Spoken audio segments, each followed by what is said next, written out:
Hi guys, and welcome back to today's video. So this is probably episode 2, I think, or episode 1. I'm not sure on what to call this series yet, but it's basically all about endometriosis, and today we're going to be talking about my story to getting diagnosed.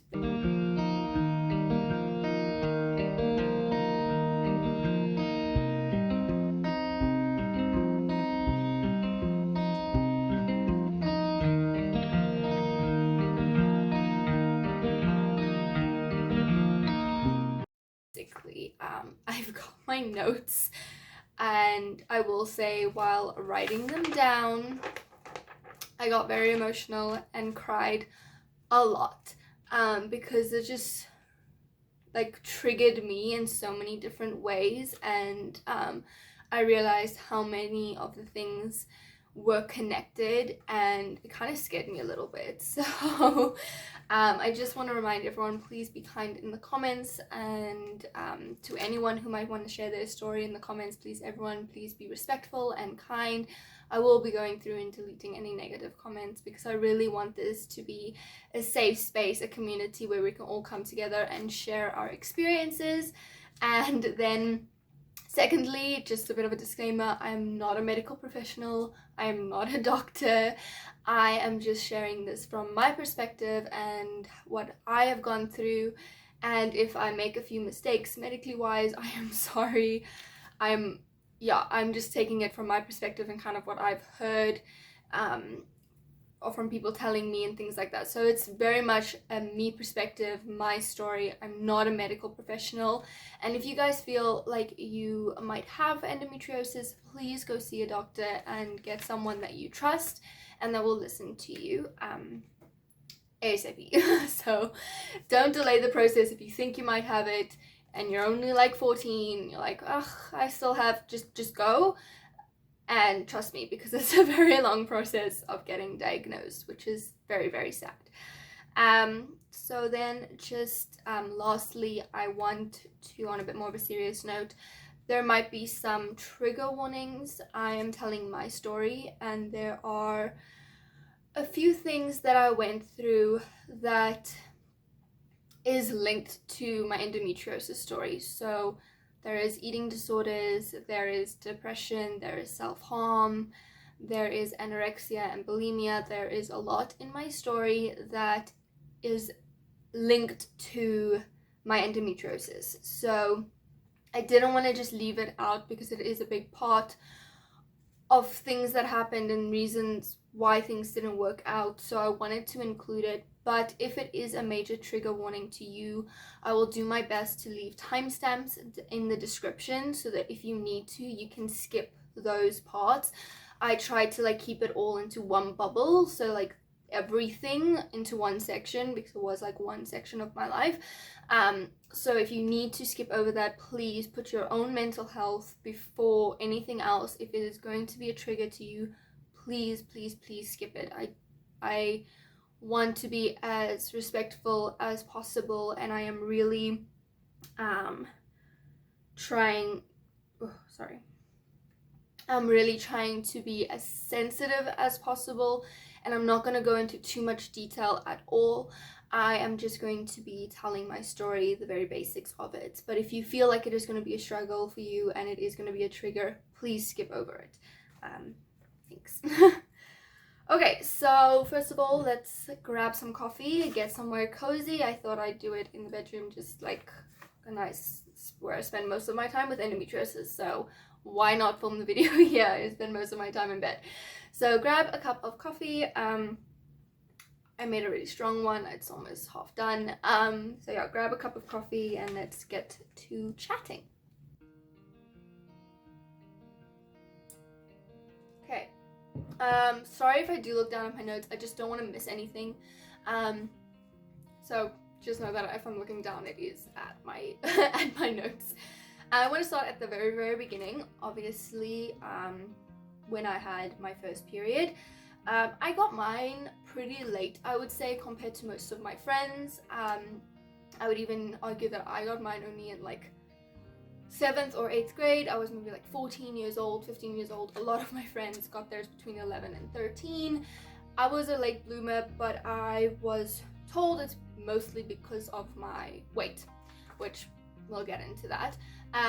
So I didn't really think anything of it, and also luckily I knew a lot about it when the time came, because a lot of my friends had already had it. And yeah, I was a very small, petite person. I still kind of am. I think I was about 14 when I had my first period. I might be wrong on that, like, don't hold me to the facts. Me and timelines aren't that great. This whole section of my life was pretty much one blur. It's one big blur, and I don't distinguish the years actually, so it's very hard for me to do that, just because so much happened for high school for me. It was really hard. So I knew about periods at that point. A lot of my friends already had it. I talked to my mom about it.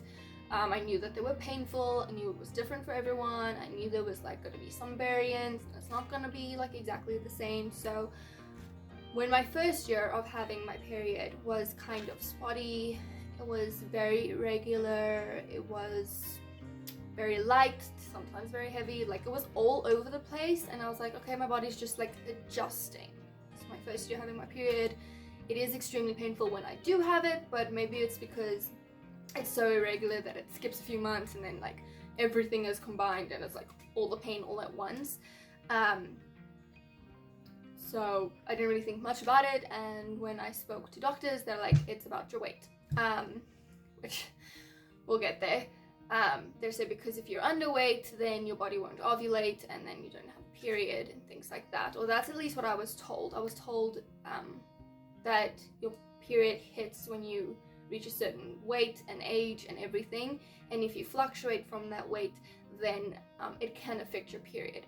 So that's what I was told, so I thought it was pretty normal, and I thought because it's so irregular, that's why the months I do have it, it is so painful, which is not exactly true. It could be, but in my case it was endometriosis pain. So I thought, okay, fine, if it's because of my weight, when I get to my healthy weight, I'm trying, you know, like I'm a bit underweight for my age, but I'm not drastically underweight, so like I don't get it, but you know, I'll get there and it will all fall into line and everything will be normal and everything will be fine. And I didn't think much of it. So here is where I'm gonna get into my weight story, and it's gonna be a bit of the everythings, so if you need to skip it, I'll try. I don't know how the time stamping thing works, but I'll try either put it on the screen or in the description. But warning, feels weird saying that, but this is where I feel like I might need to read a lot more because it is very emotional and I can already feel the tears. So like take a big sip of coffee with me and like mentally prepare myself to say these things out loud. I've held, see? So it's partly my medication and partly me just being very emotional. So I'm gonna be reading a lot of this just to get through it, but know that it is a very sensitive topic for me. This is actually, for the most part, the first time I'm saying a lot of this out loud, so please be sensitive. Anyways, coffee is liquid courage. Okay, I'm gonna just say it, but just know it's not exactly the way you think. I was bulimic. And it's, that was hard. It's not in the way that people think. I didn't think I was fat. I didn't think I was overweight. In fact, I knew I was underweight and I was trying to gain weight. But because of people treating me in a certain way, and because of symptoms that I didn't know were linked to endometriosis, I felt this was my only option. So let me explain. It's bad. It was not right at all. I should have talked to someone. I should have talked to my mom, but I didn't. I knew I needed to eat. I knew I needed to pick up weight, but I was constantly nauseous. And now I'm learning that that is part of endometriosis. I always felt butterflies in my stomach. I felt this constant like wriggle and pain. I was constantly nauseous and gaggy, and I just didn't like food in general. So it was very hard for me to eat, and it was very hard for me to find foods that I could eat. So because of this constant nausea that was kind of, I think, linked to the endometriosis, it might not be, I might have just had a really bad hormone imbalance, which I with endometriosis I do have. So I wouldn't want to eat in front of people because I had this huge fear of throwing up. Strange outcome, someone afraid of throwing up going bulimic, but so I wouldn't want to eat in front of people, but people started harassing me and calling me anorexic and telling me to eat a burger, and it got so bad that people would start to force me to eat in front of them. I think it came from a place of love and care, but it did not feel like it. I know now that a lot of people are like, oh, you're so skinny, please go eat a burger.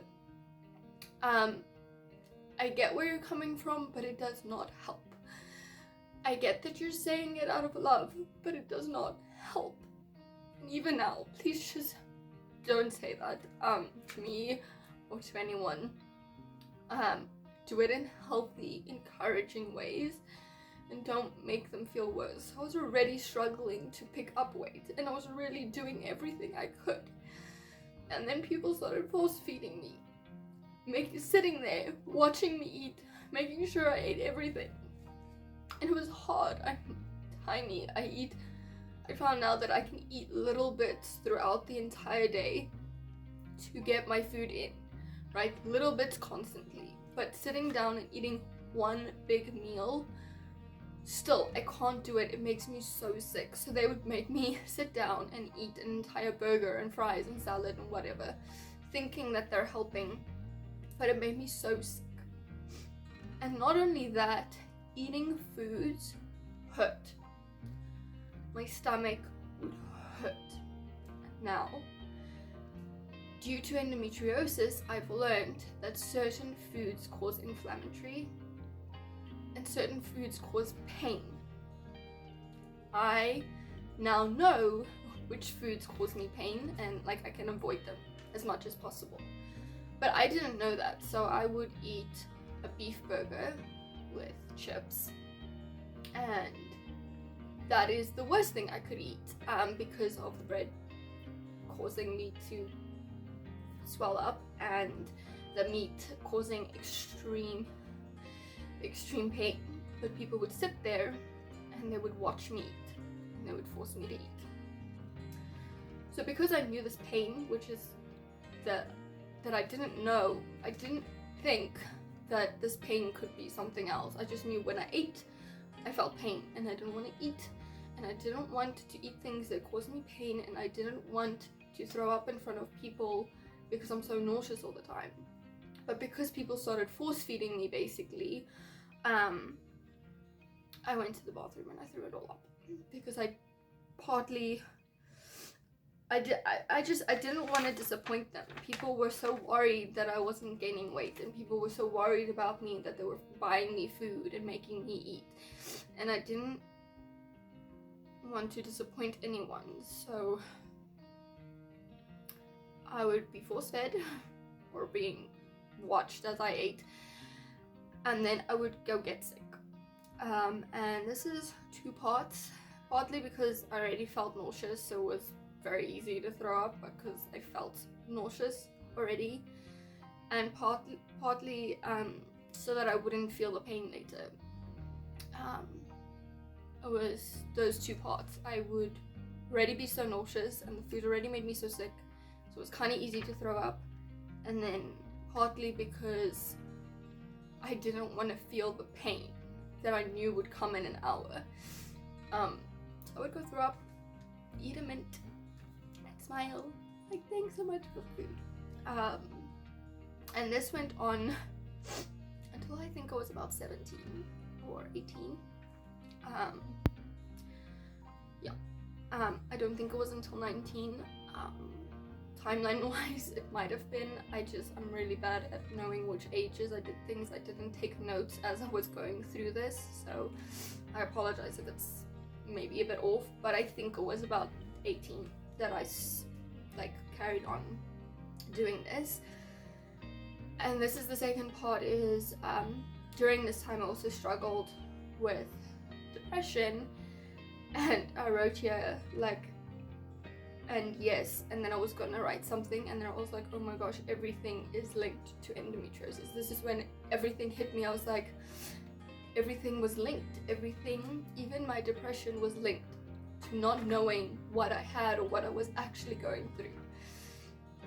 So the pain I felt inside, like the physical pain I felt, and the emotional pain I felt from being alone and feeling like I'm hiding this big thing from everyone. They think I'm eating and I'm not, and I can't do it anymore. Like, that emotional pain and the physical pain caused me to be in a really, really bad place mentally. And unfortunately that led to self-harm, and I felt like it was an escape. Not saying it was right, but it was an escape for me to not feel anything. Like, quick version, emotional pain, physical pain causing actual pain. I felt like they cancelled each other out. Like, then I would just feel numb and I wouldn't feel anything. I wouldn't feel pain, I wouldn't feel nothing. So I felt like it cancelled it out, and it was my escape. And luckily I think I got over that before I got over my throwing up thing. So I think that was around 17. So everything was in a very short space kind of thing. I went through it probably for like 3 years or something. I don't know. It was, like I said, this whole time was very much a blur, and that's why I don't really remember the ages and stuff, but it went on for very long. And luckily I had amazing people that helped me get over all of that. The self-harm and stuff like that. I had amazing youth leaders, I had amazing parents, I had amazing friends that really got me through that pretty quickly. That was a very short period, I think, in my life compared to everything else. But so yeah, now you know a bit of the background, what I was going through emotionally and hiding and like trying to process. So now let's get back to endometriosis and my diagnosis. So fast forward, basically from 14, from my first period, went through all of that. Still kind of going through some of that. I'm 16 years old and I was in so much pain.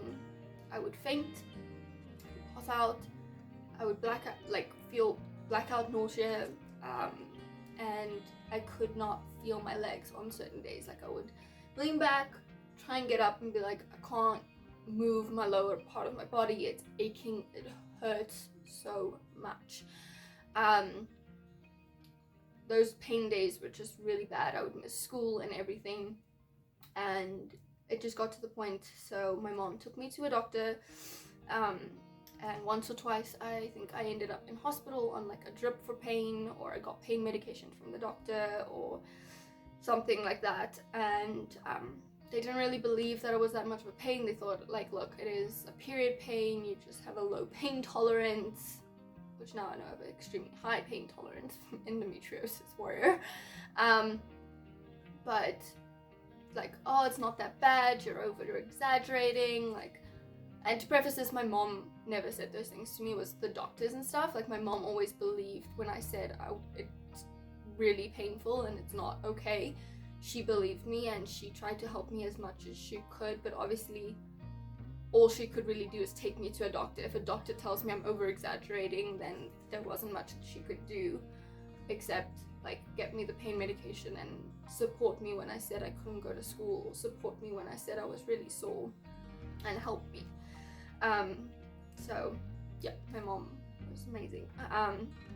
So eventually, like, it just wasn't working, so she booked me a gynecologist appointment, and the gynecologist put me on birth control pills to help regulate my cycle, because like I said, it would be all over the place. So I would have a period for like 3 months straight. Like, when I say 3 months straight, I mean I was bleeding for 3 months straight, and then nothing for like 5 months, and then all of a sudden again, and then bleeding for like 2 months straight or 3 months straight, or like, I think the longest I bled once was 6 months straight. Like, maybe a little less here, spotting here and there, but constantly.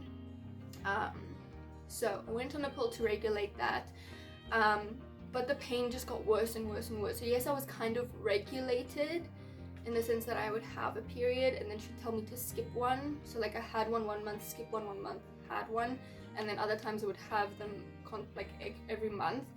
But that was because of those little pills that you take during your period, or if you skip them, I don't know. Like, it was a bit confusing to kind of explain, but either way, it regulated it, but the pain just kept getting worse and worse and worse. And despite saying things like endometriosis is in my family, which is now believed that it could be hereditary, I have it quite a bit in my family, and the pain isn't getting better with this. It was just kind of thing of, yeah, I had cysts and stuff like that, and obviously during this I would go to other GP doctors and stuff like that to get pain pills or to do things to relieve the pain, because my gynecologist would put me on the pill and she was like, that's all I can do for you, kind of thing. And I got laughed at a lot, saying I had to suck it up and I had a low pain tolerance and that I'm just too sensitive, and every woman deals with this, suck it up. And it was hard hearing that from doctors. They're supposed to be there to help you, and I basically felt like they were laughing in my face. So anyway, so I dealt with all of this, going to doctors, them laughing at me. Gynecologist found a few cysts, we dealt with them when they popped up on my ovaries, and just life went on. And I think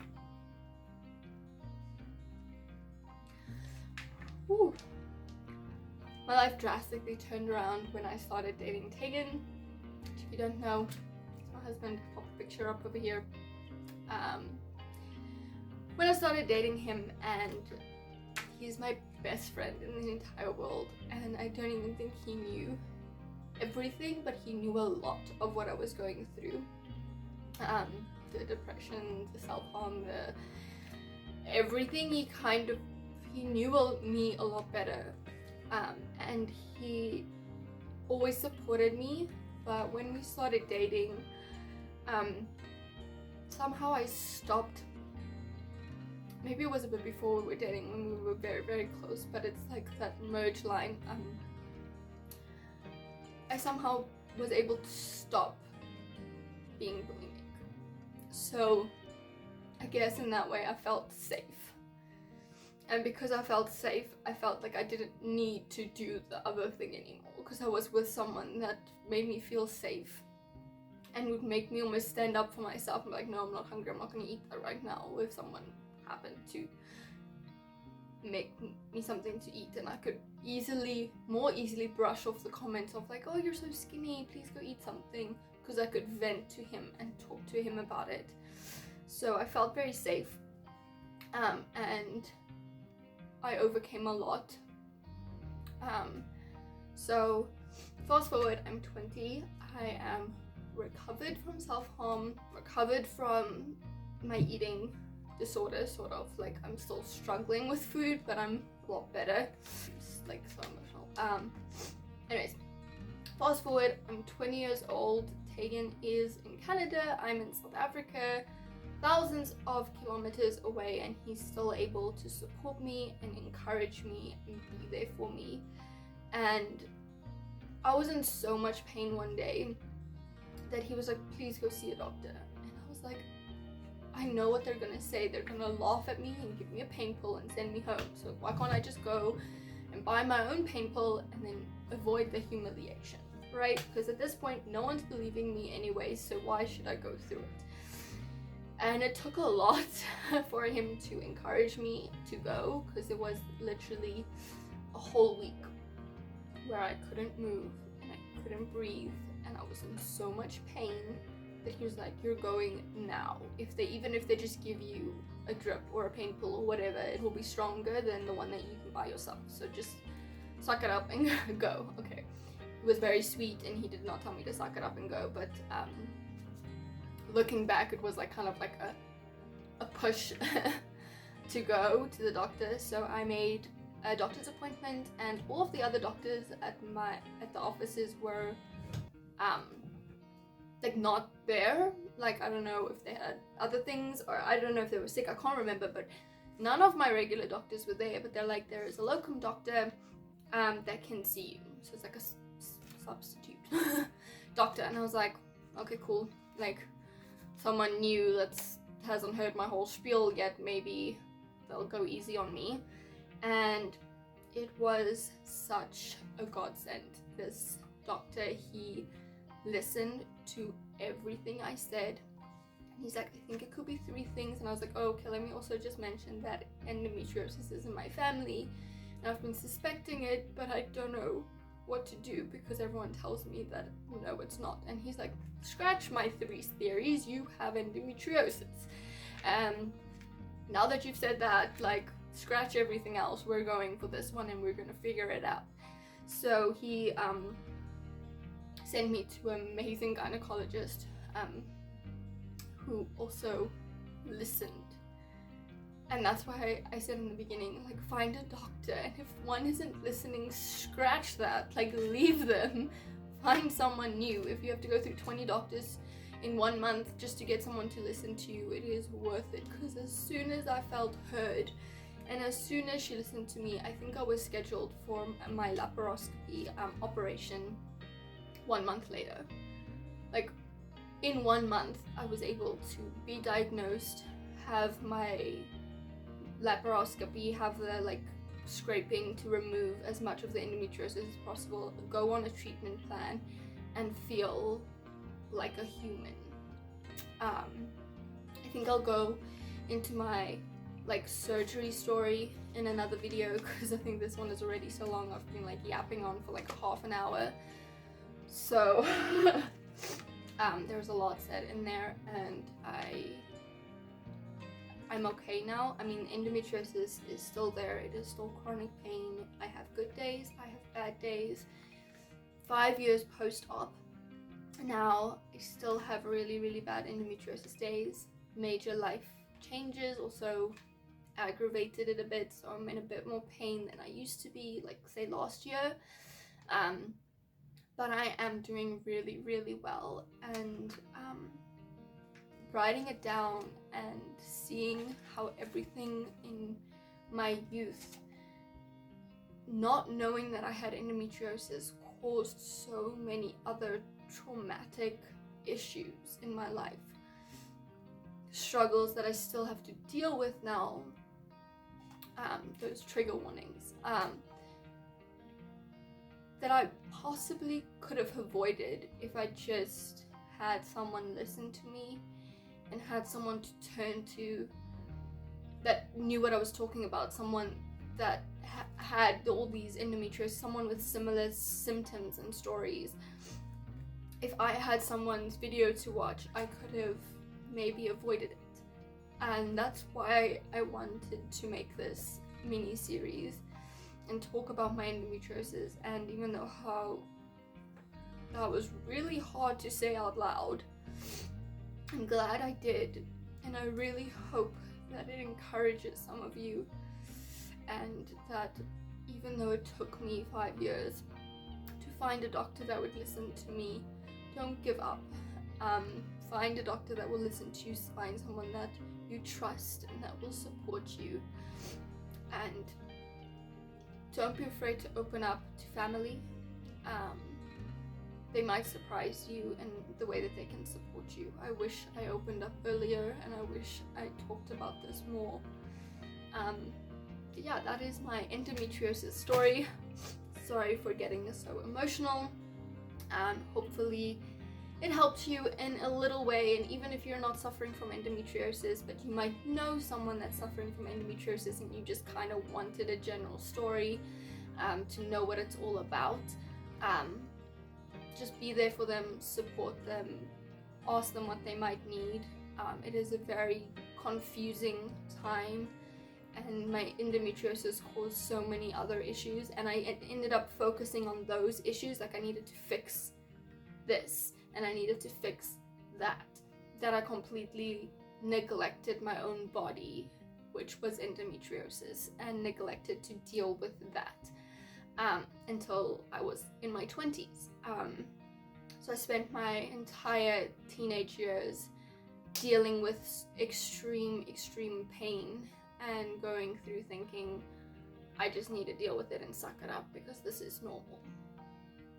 Which, if you don't feel it's normal, if you feel there's something wrong with your body, find someone that's going to listen to you. And I'm always here if you need someone to talk to. You can send me a message on Instagram if you need someone to confide in and just chat to or about certain things. I want the discussion in the comments to just be open and kind and loving, and for everyone to be supportive. There is also an app that I recently found where people discuss endometriosis and similar things like polycystic ovaries and like all kinds of other things that are taboo topics that people don't really talk about. There is nice discussion groups there, and people like, I have this, does this kind of relate to something? And it's a great community, so I'll link that below as well. So yeah, I'll chat to you guys soon. Please give it a thumbs up and subscribe, and leave any suggestions for endometriosis videos down below that you would like to see, and see you in our next little movie series.